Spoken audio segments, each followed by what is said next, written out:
રાહુલ ઉર્ફે રાધુ લીંબડી ગામમાં રહે છે, નાના વાસમાં, અને મોટા પાયે ઇંગ્લિશ વિદેશી દારૂનો ધંધો કરે છે. અને કોઈ પણ પોલીસ કેમ અહીંયા કંઈ કાર્યવાહી કરતી નથી નાના વાસમાં રાહુલ ઉર્ફે રાધુ ઉપર. નંબર એનો નાખું છું સ્ક્રીન ઉપર, અને આ યુટ્યુબર વિડીયો તમને જોવા મળશે.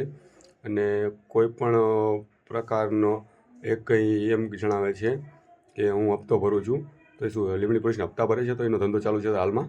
ગાંજો, દારૂ અને વિદેશી ઇંગ્લિશ દારૂ વેચે છે, દેશી દારૂ પણ વેચે છે. તો આટલો મોટો એનો ધંધો ચાલુ છે, તો અહીંયા કેમ કોઈ પોલીસ કંઈ કાર્યવાહી કરતી નથી રાહુલ ઉર્ફે રાધુ ઉપર? અને આટલો મોટો ધંધો એનો ચાલુ છે ઇંગ્લિશ દારૂનો, તો શું પોલીસ અહીંયા હપ્તા લે છે? તો આટલો મોટો ધંધો એનો હાલવા દે છે?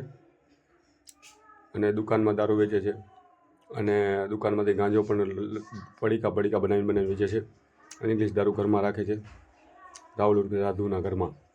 દુકાનને ઘર બે સામા સામી છે એનું.